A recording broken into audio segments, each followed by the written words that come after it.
If you're looking for some really good budget starter decks, or in this case, Artisan decks, which are made up of just commons and uncommons, no rares, no mythics at all, I've got 7 of them here for you. So I think you're going to like this. Let's take a look at them.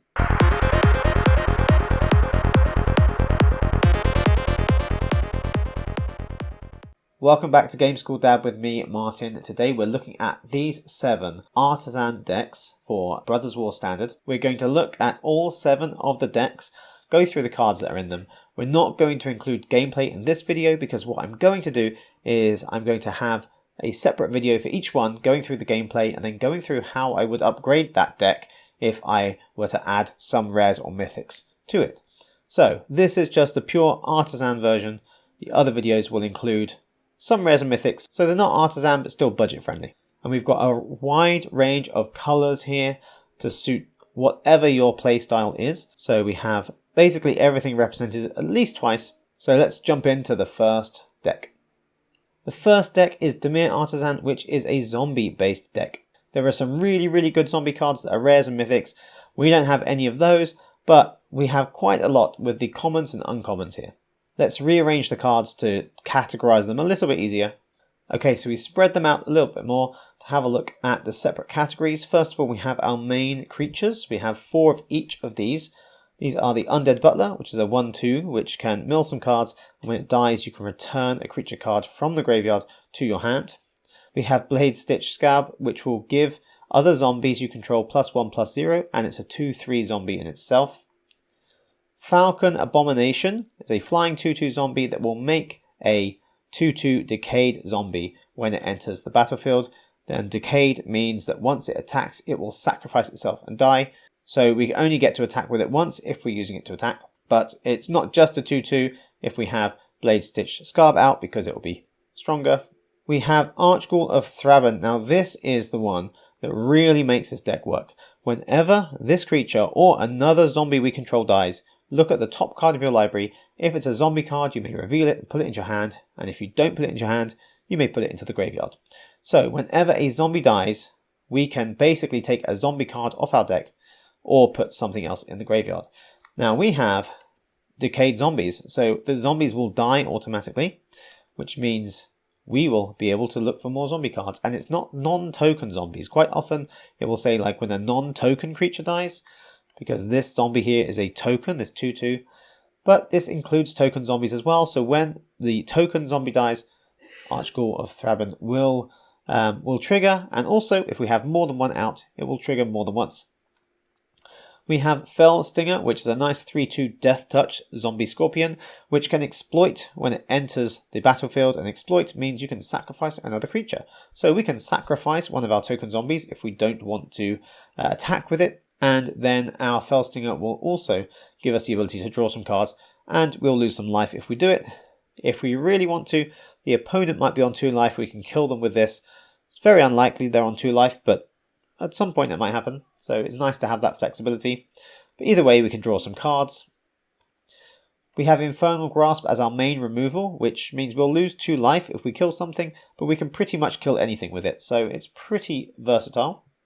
And then we have Catapult Fodder. Now this column here are our toughness creatures, Catapult Fodder and Unhallowed Phalanx. So the Catapult Fodder, once we have 3 or more creatures that have toughness greater than their power, we can transform this from the 1/5 into the 2/6. And when we transform it into the 2/6, it has the ability for 3 mana to tap and sacrifice another creature. Target opponent loses life equal to that sacrificed creature's toughness, which is exactly why we have Unhallowed Phalanx in the deck. 4 of those as well, because their toughness is greater than their power, so they will help transform Catapult Fodder. And they are also 1/13s, which are great to block, and it means we can do 13 damage to the enemy if we sacrifice the Unhallowed Phalanx. So it's nice to have those to sacrifice. And we also have the Morkrut Behemoth, which is a 7/6, which costs 5 mana. We can sacrifice a creature or pay an extra 2 to get that out, so it could cost 7, but it also has Menace, so that's pretty good for attacking at the end.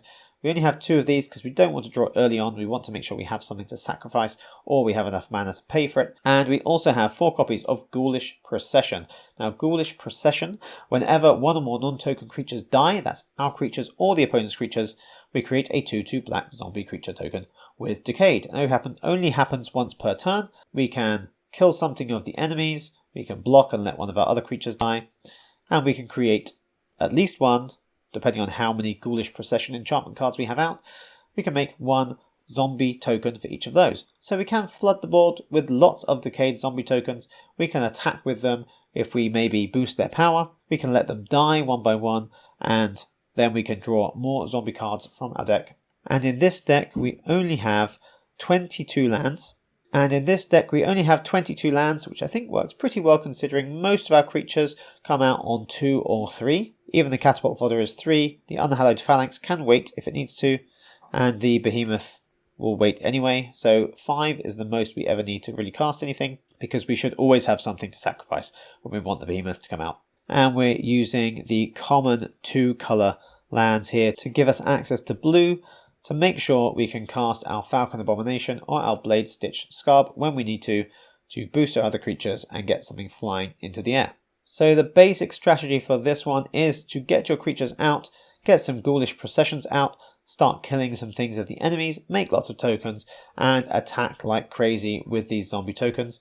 If we have Archghoul of Thraben out, then we can attack with those zombie tokens one by one, let them die, and draw more cards. When we get Felstinger out, we can do the same again. We can sacrifice a token, which will trigger the Archghoul of Thraben, which will also give us draw 2 cards and lose 2 life. So we're going to be sacrificing our life quite a lot for this one, but it tends to work out because we get to put lots of zombies out.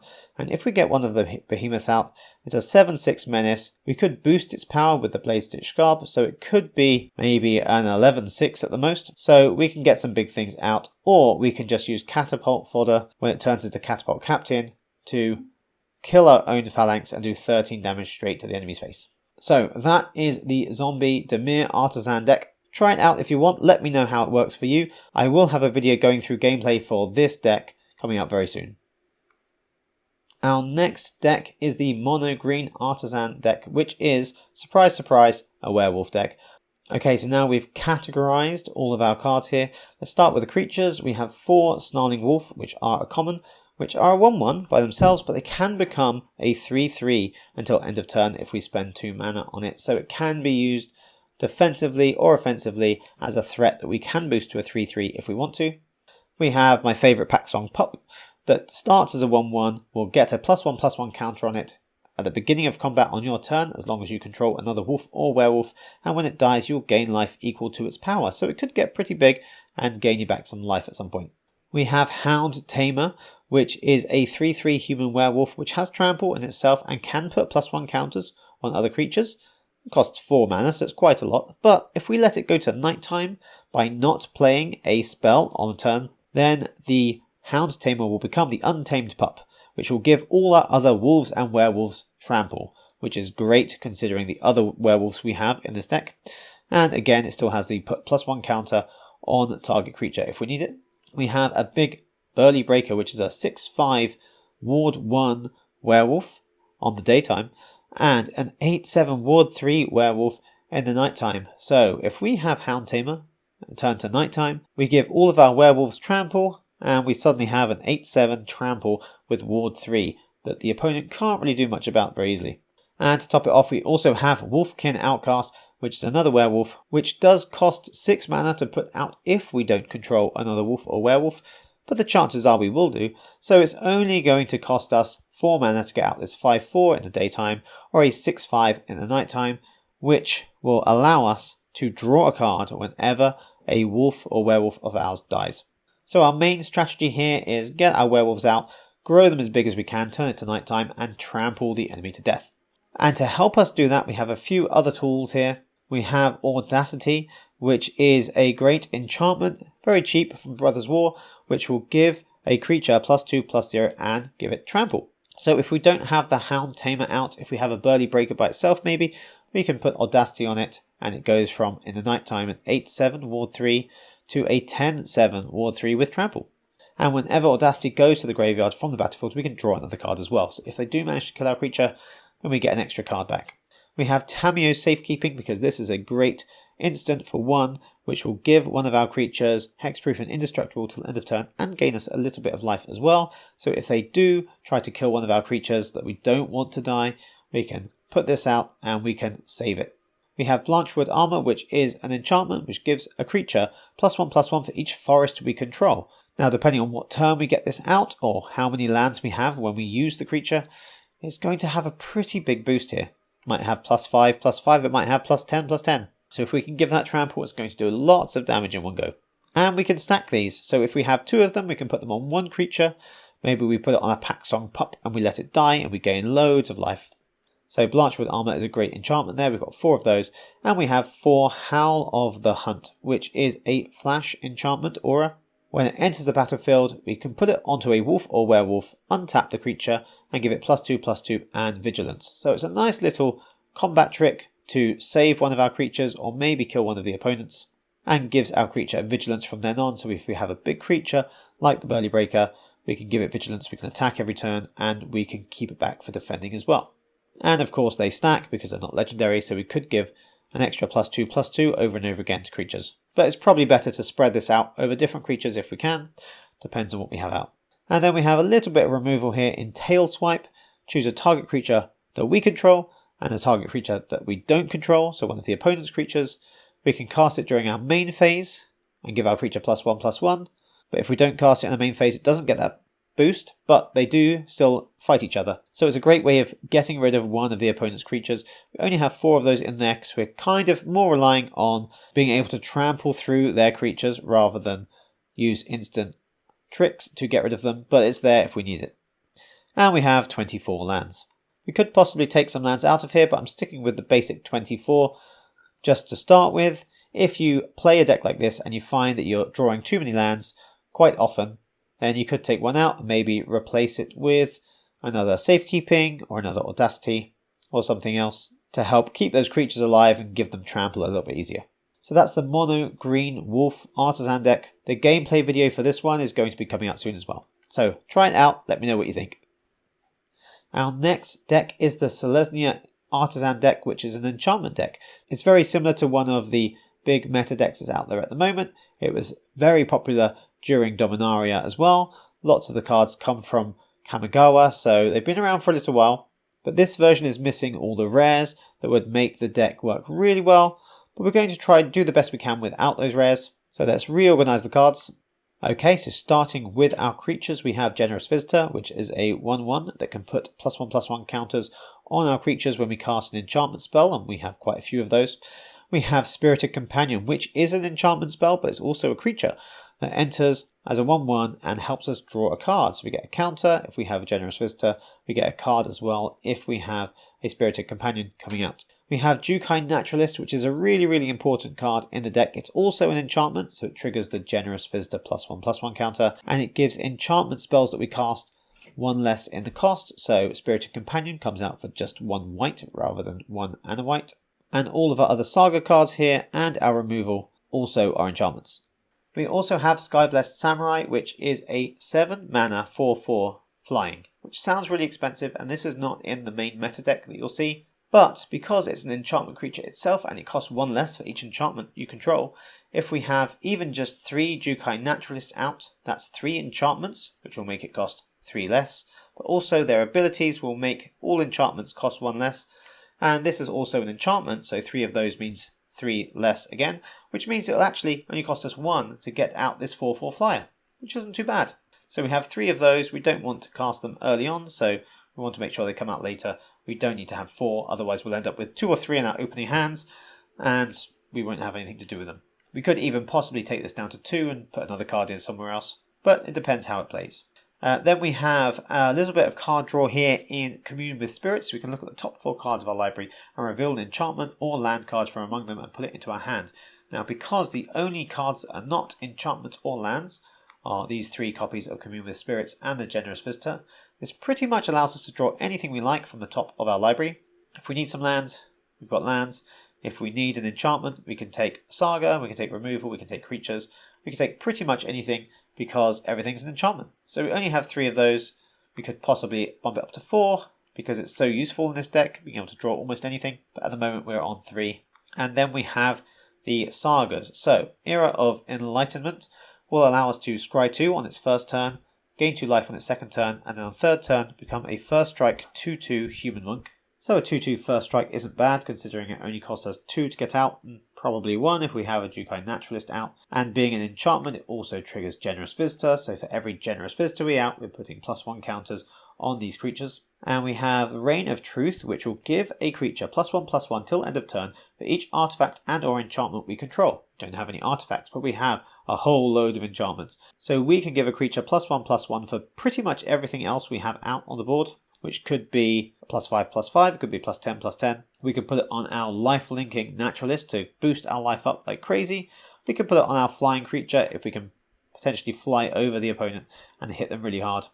And it does that for the first turn and the second turn. And then on the third turn it becomes the Portrait, which is a creature that has +1/+1 for each artifact and or enchantment we control. So it keeps that bonus in itself, which means if it was by itself on the board it'd be a 1/1, but it won't be. There'll be lots of other enchantments out, so it'll be a pretty big creature by that point. And then we have Befriending the Moths, which can give one of our creatures +1/+1 and flying until end of turn for the first 2 turns, and on the third turn become a 2/4 flyer in itself. So if we don't have a Skyblessed Samurai out, we might possibly have Befriending the Moths and a Reign of Truth coming out around the same time, and can maybe give another creature flying and a big boost to its power and defense at the same time. And if we can gain lots of life in doing that, it's another head start we're going to have on the opponent. They're going to have a much bigger fight ahead of them if they have to get rid of 30 or 40 life instead of 20. So that lifelink really helps out. And then we have a little bit of removal here with 4 Borrowed Times and 3 Touch the Spirit Realms. Borrowed Time is an enchantment again, so it triggers everything else. It costs less with the Naturalist, it helps the Skyblessed Samurai cost less, and it gives us +1/+1 counters with the Generous Visitor. And we can exile a non-land permanent an opponent controls until Borrowed Time leaves the battlefield. So it can take out enchantments, artifacts, planeswalkers, creatures. It can take out pretty much anything apart from lands. And then we have 3 Touch the Spirit Realms, which are very similar. They cost 3 mana as well, but we can exile an artifact or creature until Touch the Spirit Realm leaves the battlefield. So we can't do enchantments, we can't do planeswalkers, but it does also have this other ability where we can channel it and we can discard Touch the Spirit Realm and exile a target artifact or creature and return it to the battlefield at the beginning of the next end step. So we could possibly do this if the opponent is trying to destroy maybe our Naturalist. We can make it blink out and come back in with Touch the Spirit Realm so that it won't die. We could also possibly do this on Reign of Truth to make it go back to step 1 as a saga and give another creature the boost again, or one of the other sagas to give things flying, or to scry 2 and just gain some more life. Or we could use this on our Spirited Companion, let it go away, come back again, and draw an extra card. So lots of things we can do with 2 mana there. We could do that at instant speed as well. And then we have our mana base here, where we have 23 lands. We have a good mix of plains and forest, and then we have some dual colour lands here. We want to make sure we get green out as soon as possible for the Visitor, Commune with Spirits, or to get the Jukai Naturalist online, but we also need lots of white for everything else, so we want to keep a bit of a balance of each. And we have 8 of the dual colour lands. And these ones from New Capenna can be used if we have too many lands out, if we need to draw a card. It's not the best deal, but we can tap this land, pay 4 more, and draw a card. It sacrifices this land, so we end up with 1 less, but if we have too much land, it's one way of getting rid of 1 and drawing a card if we need it. So that's the Selesnya Enchantment Artisan deck. Very similar to a top meta deck out at the moment without the rares that are included in that deck. So it's not going to perform quite as well as that top meta deck, but it's still got a lot of the pieces involved which are going to help each other out and possibly go over the top of the opponent, gain lots of life, and hit them with flying creatures. So try it out, let me know what you think, and we'll have a gameplay video for this one coming out very soon. Our next budget Artisan deck is the Rakdos Anvil Sacrifice deck. There are a few different versions of this going around. This is my version. So we have here everything costs either 1 mana or 2 mana, so it's a super low curve deck. We have 22 lands here, which I still think maybe are a few too many, so we could possibly take some out, but let's have a look at what we've got. Let's reorganize it into our creatures and everything else. The main way this deck works is by bringing artifacts out onto the battlefield, which helps Dragonspark Reactor, and sacrificing them, which helps Onicult Anvil, which will do damage to the opponent directly, gain us some life, and create more artifact creatures for us, which will help Dragonspark Reactor again. So let's start at the beginning. We have Voldaren Epicure, a 1/1 vampire that will do 1 damage to the opponent when it comes out, but it also creates a blood token. A blood token is an artifact. We have Virus Beetle, which is a 1/1 creature that makes the opponent discard a card. It's also an artifact, which is going to help a lot too. We have Blood Tithe Harvester, a 2 mana 3/2 vampire. You see this a lot in the big meta decks as well. It enters the battlefield, makes another blood token, which triggers our artifact part of the deck. It can be used to attack the opponent directly, or you can sacrifice it to give a creature -X/-X, which is twice the number of blood tokens you control. So 1 blood token can give a creature -2/-2. If we have 2 blood tokens, you can give it -4/-4, and so on. It sacrifices the Blood Tithe Harvester, but we still keep the blood tokens. So the blood tokens don't get lost in this, it just depends on the number of blood tokens we have. So pretty good removal there if we need it. And we have Patchwork Automaton. This is an artifact in itself. It's a 1/1 Ward 2 artifact. Whenever we cast an artifact spell, we put a +1/+1 counter on Patchwork Automaton. Now we don't have a huge amount of artifact spells in the deck. We have artifacts that enter the blood tokens, but we didn't cast them as a spell. We cast creature spells. But the Virus Beetle does trigger the Automaton. Each Automaton also triggers the other ones. So if we have more than one of these out, they will be adding +1/+1 counters on themselves, and Ward 2 makes them a little bit more difficult to get rid of. Second column here, we have some card draw artifacts as well. So we have Mishra's Research Desk, which we can put out for 1, sacrifice for 1, and we exile top 2 cards from our library, choose 1, and until the end of our next turn we can play that card. And we can also unearth it and sacrifice it again, so we can basically get 2 uses out of this. Being an artifact, it triggers our other things down here, and helps Patchwork Automaton grow and get an extra +1/+1 counter on it. And we also have Experimental Synthesizer, which is an artifact which, very similarly to the Research Desk, will exile the top card of our library. Only 1 card, we don't get to choose from 2 different cards here, but it exiles the top card of our library and we can play that until the end of the current turn. We only have 3 of those in the deck because we don't want to draw them right at the beginning when we can't cast other things. But like I said, everything in this deck costs 1 or 2. So whatever we exile is only going to cost 2 at the most. So as long as we have 2 spare mana, we can cast the extra spell. And then we can also sacrifice this for 3 to create a 2/2 white samurai creature token with vigilance, which will also trigger its ability to exile the top card of our library again. This costs 3 to sacrifice, so we'll need at least another 2 to make sure we can definitely cast the spell that comes up. So another really useful artifact we've got in the deck. We've got a bit of removal here from Voltage Surge that can do 2 damage to a creature or planeswalker, and if we want to, we can sacrifice an artifact, which could be any one of these creatures, or the Experimental Synthesizer, or a blood token, and we can do 4 damage instead of the 2 damage to something. So, not bad, 4 damage for just 1 mana if we need it. And we have Infernal Grasp. Destroy any creature, we lose 2 life, but we can target anything. And then the 2 cards that make everything work really well, we have Dragonspark Reactor. When it enters, we put a charge counter on it. And every time another artifact enters the battlefield, we put another charge counter on it. So another Dragonspark Reactor, a Research Desk, a Synthesizer, a Virus Beetle, a Blood Token, an Automaton. Any of these artifacts enter the battlefield, the Dragonspark Reactor will get another counter on it. And then for 4 mana, we can sacrifice Dragonspark Reactor, and it will deal damage equal to the number of charge counters on it to a target player and to one of their creatures. So it's not unusual to be able to build lots and lots of charge counters on Dragonspark Reactor and do a nice 10 damage directly to the opponent and take out their biggest creature at the same time. And then we have Oni Cult Anvil, which does a couple of different things, and you have to not get them mixed up, which sometimes I do when I'm playing this deck. It can create a 1/1 colorless construct token, like we have on the side there, whenever 1 or more of our artifacts leave the battlefield during our turn. So it has to be during our turn. It can make a 1/1 creature, but we can also tap the anvil to sacrifice any artifact, one of the creatures, or one of the other artifacts in the deck, or the blood tokens, and it will deal 1 damage directly to the opponent, and we will gain 1 life. So we can do the tapping ability on our turn or the opponent's turn, but it will only make a 1/1 creature if we do it on our turn.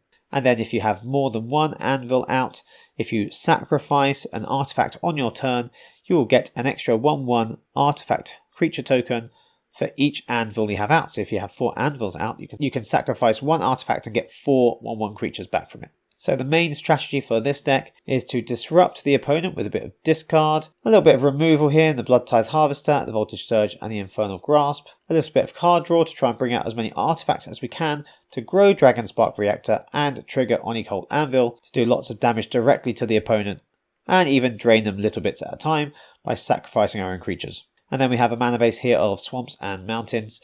We need a pretty even mix of both because Anvil needs both, the Harvester needs both.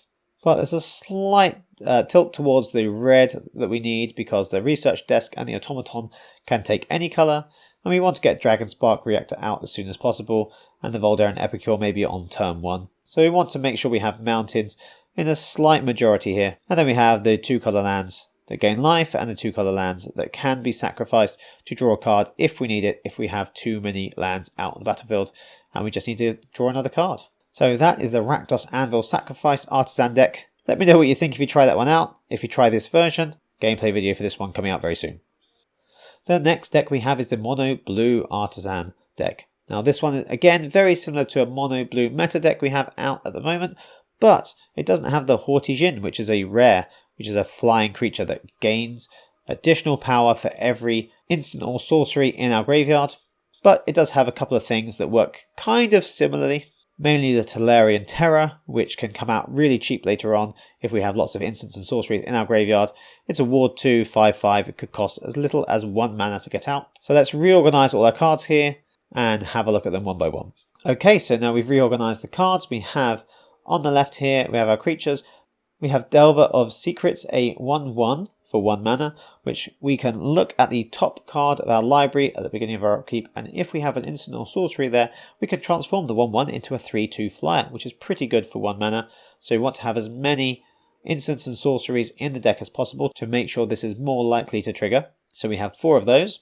We have 4 Fairy Vandals, which are a 1/2 flash flying creature. Whenever we draw our second card on each turn, we put a +1/+1 counter on Fairy Vandal.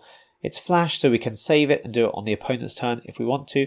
It could be a nice surprise to kill a 1/1, or it could just grow bigger and end up doing lots of damage to the opponent over the top of their head, just like Delver of Secrets can when it turns into the Aberration. So we have a couple of good flying creatures there, and then we have Tolarian Terror, the 5/5 Ward 2 that costs 1 less for each instant or sorcery card in our graveyard. Starts at 7 mana, but it can go down as little as 1 blue mana to cast this spell, and it can do a lot by itself once it's out there.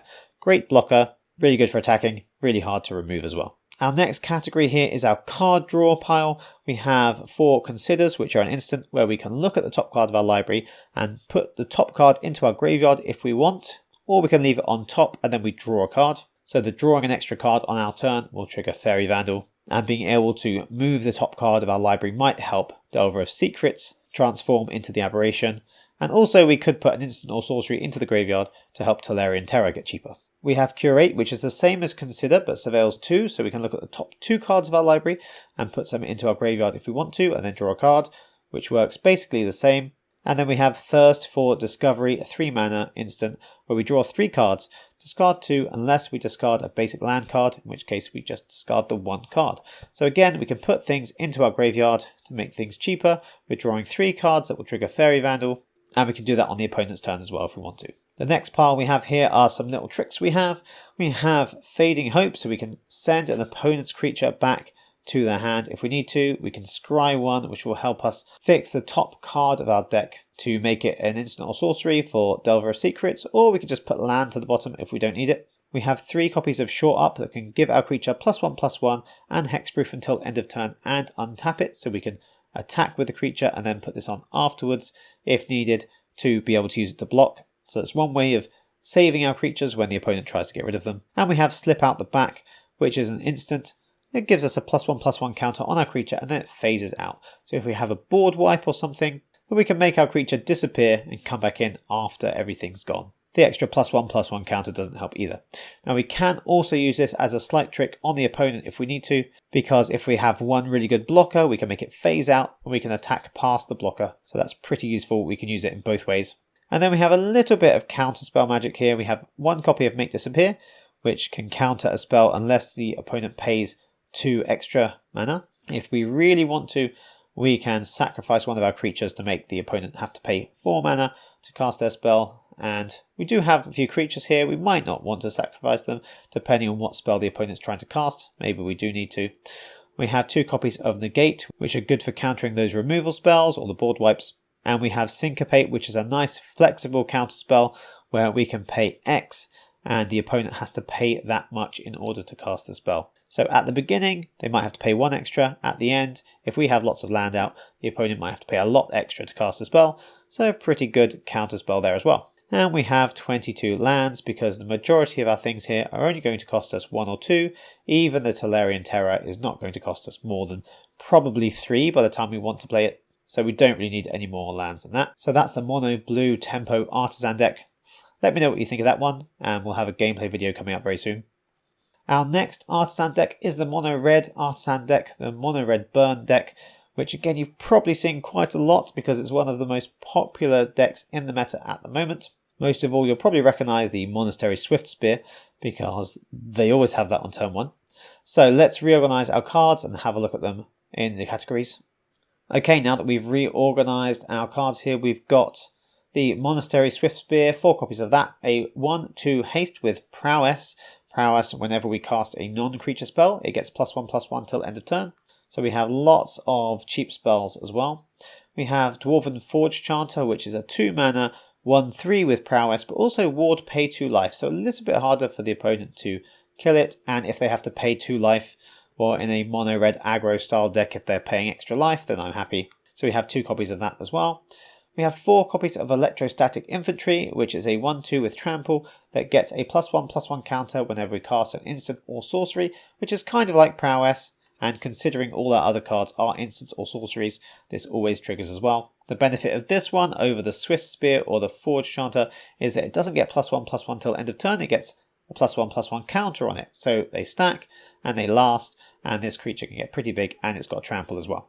And then we have 4 copies of Festival Crasher, a nice little common that gets +2 damage and +0 to toughness whenever we cast an instant or sorcery. Starts as a 1/3, 1 spell it becomes a 3/3, 2 spells it becomes a 5/3, gets pretty big pretty quickly. So let's have a look at the spells we've got. We've got a cheap Play with Fire, where we can do damage to the opponent if we need to, and Scry, which will help us fix our next card draw, or we can use it to get rid of a creature if we need to. We have Kami's Flare, which does 3 damage to a creature or planeswalker, and it does an extra 2 damage to the controller if we control a modified creature. Now counters are modifications, so if we have an Electrostatic Infantry out with a counter, then Kami's Flare will do an extra 2 damage to the opponent as well, which is nice, but 3 damage to any creature or planeswalker is alright by itself. And then we have Lightning Strike, 2 mana, 3 damage to any target, so very flexible, we can use it on anything at all.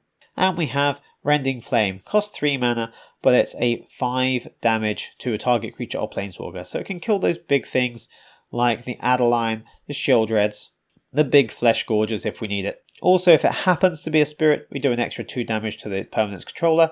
It's unlikely it's going to be a spirit. There's not very many spirits out there that you'll see in the big competitive decks. But either way, 5 damage for 3 mana to get rid of something, and also boost all of our creatures. That's not too bad. And then we have our next stack, which is our card draw and extra tricks.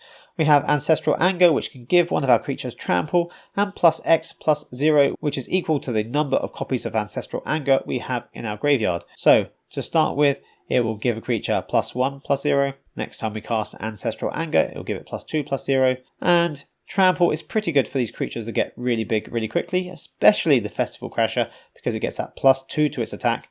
So if we cast a couple of Ancestral Angers on a Festival Crasher, we suddenly have a really big Trample creature. And we also draw a card with Ancestral Anger, which helps us keep moving. We have Reckless Impulse, a 2 mana sorcery, to exile the top 2 cards of our library, and we can play those until the end of our next turn. So in itself, triggers all of our creatures, but also helps us maybe get the land we need to cast a couple of things on our turn, or to get a nice spell next time as well. And we have 4 copies of Twinferno, nice, flexible, versatile instant that we have, where we can copy a spell that we cast. So if we cast a Lightning Strike, we can copy that Lightning Strike and do 6 damage to the opponent.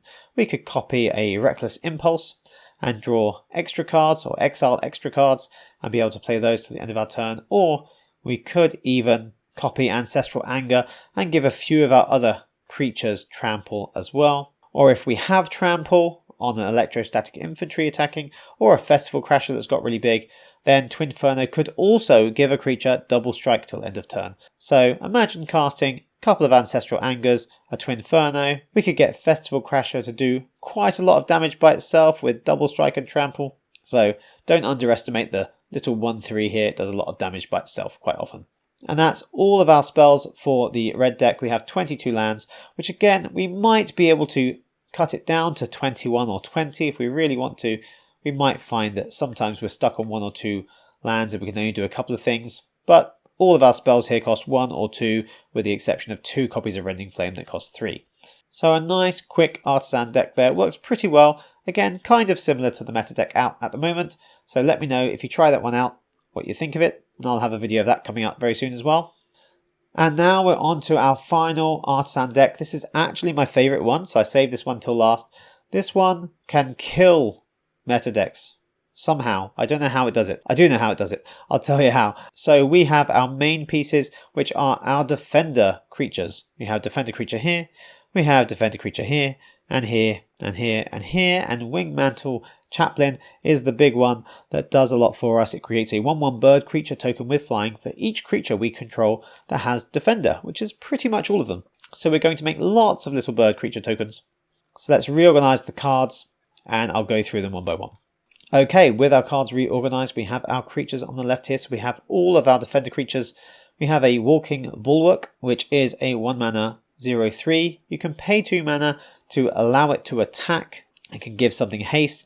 It can take away defender, and it can do combat damage equal to its toughness rather than its power, which is okay. We don't get to use that too often, but it's a nice cheap defender creature we can put out, which triggers out other things. We have Blightpile, which is a 2 mana Phyrexian defender, a 3/3. So again, it can kill these things that are coming in at us, so it's a good blocker.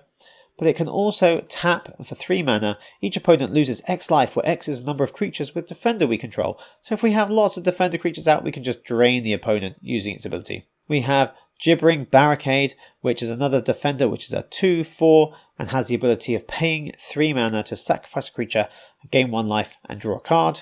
And the sacrificing creatures really helps when we have the Morbid Opportunist out, which is a card I really like, but doesn't get to see very much play for some reason. Maybe it's not quite as good as I think it is, but it works pretty well in an Artisan deck, because whenever 1 or more creatures die, we can draw a card.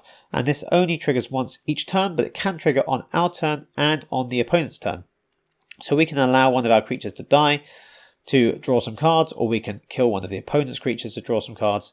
And we can also use Gibbering Barricade to sacrifice one of our creatures to gain 1 life, draw a card, and draw another card for every Morbid Opportunist we have out. So we're going to draw lots of cards in this deck. And with the Wingmantle Chaplain, we're going to have lots of flying bird creatures, which are great for attacking over the opponent's head, but they're also really nice for sacrificing. So whenever this comes out, we make a bird for every defender creature we have out already, including the Wingmantle Chaplain, so it makes one for itself. And whenever a defender creature comes out after this is already out, we make another 1/1 white bird.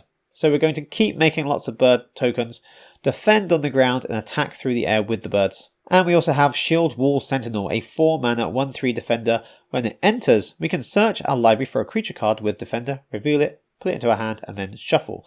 So if we haven't got our Chaplain out, we can go looking for one, or if we really want to have another Barricade or Blightpile or Walking Bulwark for whatever reason, or we can pick the other Shield Wall Sentinel when the first one comes out, and then bring out another creature. So it helps us basically draw and bring out more creatures faster. So we have a whole load of defender creatures here. We actually have 18, so if we had all of our creatures out, which would never happen, but if we did, we could tap Blightpile and do 18 damage to the opponent, which is pretty nice. We have a good amount of removal in this deck. We have 2 copies of Cut Down, 2 copies of Destroy Evil to take out big creatures or enchantments that can cause us trouble, Go for the Throat for anything that's not an artifact, and Infernal Grasp for maybe anything that is an artifact. And we have a lot of removal here because we want Morbid Opportunist to trigger as often as possible to draw lots of cards. So we can do that on our turn, we can do it on the opponent's turn, we're going to draw lots of cards. And then we have a nice big finisher, which is Corrupt. Costs 6 mana, but it does damage to any target equal to the number of swamps we control. So we want to have as many swamps as possible, which takes us to our mana base. Most of our cards are black. We have a couple of white cards. We have Destroy Evil, which we could possibly do without, but it's there anyway. And we have Wingmantle Chaplain, which we need at least 1 white in order to get it out and start making these birds. So we have to have some white lands in the deck, but we want as many swamps as possible to make Corrupt work as well as it can. So I've gone with 3 plains and then 4 copies of the Dominaria dual colour lands. The difference between these and the other ones that gain life and the other ones that can draw cards is that this one is actually a plains and a swamp, whereas the other 2 colour lands don't have those land types. So the swamp here is very important for Corrupt to be able to work. So that is the Orzhov Defender Artisan deck. This is one of my favourite decks, even though it's Artisan. So let me know what you think if you try this one out. So there you go. There's all the Artisan decks that we're looking at today. Try them out. Let me know what you think. I'd love to hear in the comments below if you've tried any one of those or if you have a similar Artisan deck for yourself. And with the midweek Magic event coming out next week, from when this video is being published, you'll be able to use any of these decks in that event. And I'd love to know how that works out for you. So look out for the 7 videos we're going to have coming out after this one, where we'll go through each of those decks and we'll play some games with them, and then we'll talk about what we might do to upgrade those to non-Artisan budget-friendly decks with a few rares or mythics that really help to make the decks more effective if you're trying to play them competitively in ranked games, for example. So don't forget you can like this video and subscribe to the channel so that you don't miss out on any future Magic Arena content from me. Thanks for watching to the end of the video, and I will see you in the next one.